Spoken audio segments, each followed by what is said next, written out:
માં મને રોજ ફોન કરે, રોજ મને મેસેજ કરે. મને અહીંયા દુખે છે, મને ઊંઘ નથી આવતી, મને ઝાડો નથી ઉતરતો, મને કબજિયાત થાય છે. મારી માં 80 વર્ષની. એક દીકરી તરીકે મારાથી જેટલું બને એટલું મર્યાદા સાથે હું કરવાની કોશિશ કરું, પરંતુ હાથ બંધાયેલા હોય. ઘણીવાર એવું થાય કે ઉઠાઈને લઈ લો મારી માને. એક તો મારી માને સંભળાય નહીં, એનો મિસ કોલ થઈ જાય, આપણે ફોન કરીએ તો એ ઉઠાવી ન શકે, કારણ કે એ સાંભળી ન શકે. કેટલાય દિવસથી મને એવું કે મારા મોબાઈલમાં મારો અવાજ નથી આવતો, કે મારો મોબાઈલ બગડી ગયો છે. કારણ કે એ એવું કે ભગવાને મારા કાન લઈ લીધા તો મારો અવાજ પણ લઈ લીધો. ના મમ્મી, ખાલી મોબાઈલ બગડ્યો છે. ફોનની ઘંટડી વાગે, વારે વારે વારે. હું ફોન ન ઉપાડું ને લખી જાય, ફોન કેમ નથી ઉપાડતી? તારી માનો ફોન આવે છે, ખબર નથી પડતી? હું કે મમ્મી, હું કોઈ મિટિંગમાં છું. અરે મિટિંગ એ ઘરે, મારો ફોન આવે એટલે ઉપાડી લેવાનો. હા મમ્મી, તારો ફોન આવશે એટલે હું જરૂર ઉપાડી લઈશ. તને તો મારી પાસે જ રાખીશ, તને લઈ આવીશ મારી પાસે. તો જુઓ દોસ્તો, આજનો મારો આલેખ વિષય છે બા, માં એ માં, બીજા બધા વગડાના વા. યુટ્યુબ ચેનલ પર કર્મા પ્રોડક્શન, તૃપ્તિ જોશી શાહ, બા.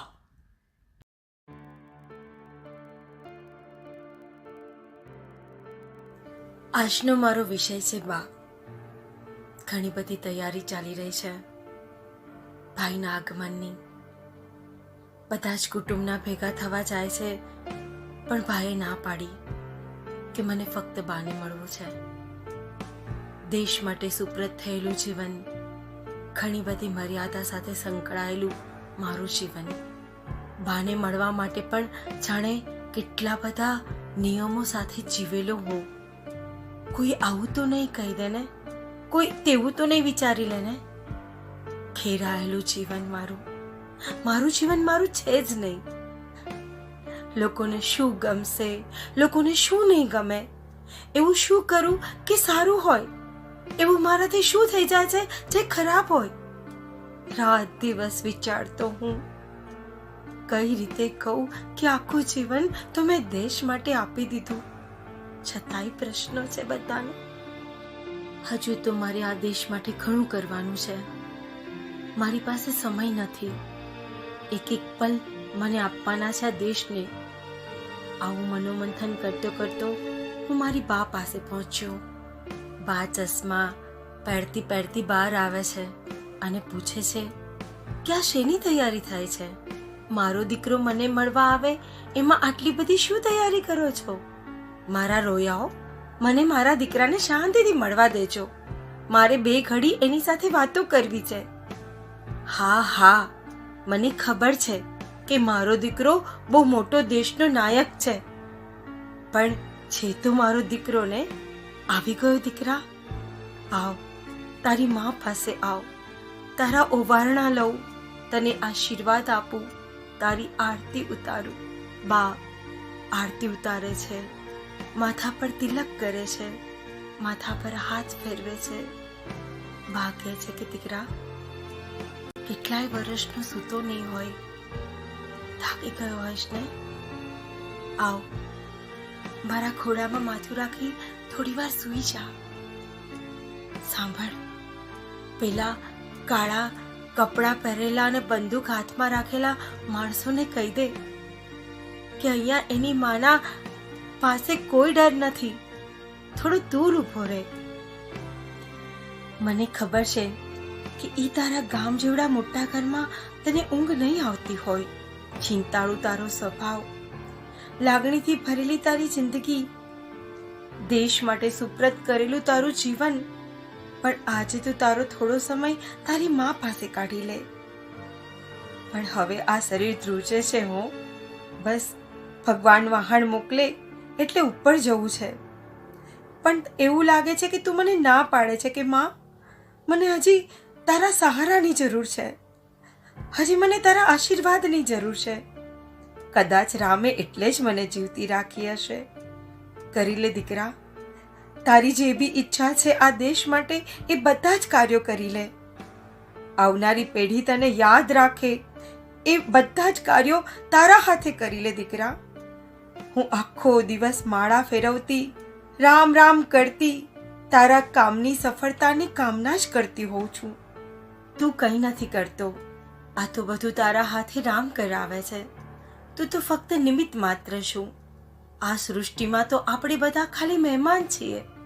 માલિક તો ઉપરવાળો છે.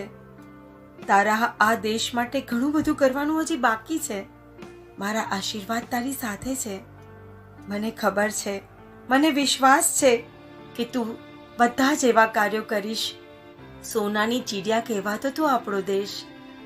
આ દેશને તારા જેવા નાયકની જરૂર હતી તો મળી ગયો. મારો દીકરો. છાતી ફૂલાય છે દીકરા જ્યારે તારું નામ મારી સાથે જોડાય. પણ દીકરા, તું જે કાંઈ કામ કરે બધું વિચારીને કરજે હો.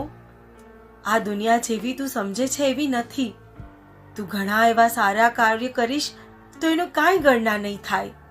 પણ જો એક ભૂલ કરીશ તો ચકડોળે ચડી જઈશ. પણ મને વિશ્વાસ છે, મને હજુ બી તારા ઉપર વિશ્વાસ છે, મારા આશીર્વાદ ઉપર વિશ્વાસ છે, મારા રામ ઉપર વિશ્વાસ છે. લાવ, પેલી પ્રસાદી લાવ. હું મારા દીકરાને મારા હાથે ખવડાવું. બા પોતાના હાથથી મોઢામાં મૂકે છે પ્રસાદી. તારી સફળતાની હંમેશા કામના કરતી જ રહેશે. તારી સાથે ઊભી જ રહેશે. અડધી રાત્રે ઉઠી જાઉં છું, જાણે એવો ભાસ થાય કે મારો દીકરો મને યાદ કરે છે. મારો દીકરો મૂંઝાયેલો છે. નાનો ભાઈ કહે કે બા સૂઈ જા, તું ખામખા ચિંતા કરે છે, બધું બરોબર છે. મારા રોયાને હું કેમ કહું કે હું તો માં. ઘઉં બેઠેલો મારો દીકરાને કંઈ પણ થાય ખબર મને પડે કે એને કંઈક તકલીફ થઈ રહી છે. આજે મને આશીર્વાદ દેનાર, મારા માથા પર બે હાથથી ઓવાળા લેનાર મારી બા મારી પાસે નથી. મનોમન બાનો આશીર્વાદ લઈ રહ્યો છું. મને ખબર છે કે મારા સુખ દુઃખમાં સૌથી વધુ મારી બા જ મારી પડખે ઊભી રહેતી હતી. પહેલાં મારી બા મને યાદ કરીને અડધી રાત્રે જાગી જતી. આજે હું અડધી રાત્રે જાગી જાઉં છું મારી બાને યાદ કરીને. આંખો ભીંજાઈ જાય છે. મનોમન દ્રઢ સંકલ્પ કરું છું, જેમ તારો દીકરો દેશનો મોટો નાયક બન્યો છે ને માં, હું વિશ્વનો નાયક બનીને રહીશ. બા મલકાતી મલકાતી ઉપર બેઠી બેઠી દીકરાને આશીર્વાદ આપે છે. આ હતી બા અને દીકરાની વાર્તા. દોસ્તો, આપણે એક સ્થાન પર ના હોઈએ ત્યારે આપણને ઘણા બધા વિચારો આવે કે આવું હોત તો સારું હોત કે તેવું હોત તો સારું હોત. પરંતુ જ્યારે સત્તાની સીટ પર બેસીએ ત્યારે સત્ય હકીકતથી પરિચિત થવાય અને પછી જ દેશ માટે અને જનહિત માટે જે સારું હોય એ કરવું પડે. પહેલાં આપણે 10,000માં ઘર પૂરું કરતા હતા. શું અત્યારે થઈ શકે? 10,000ના 1 લાખ થઈ ગયા છે ને. મારી આ વાતથી સહેમત હોય તો કમેન્ટ જરૂર કરજો, લાઈક પણ કરજો અને સબસ્ક્રાઈબ પણ કરજો. તમારાથી હું પ્રેરિત થઈશ તો જ હું બીજાને પ્રેરણા આપી શકીશ. Thank you.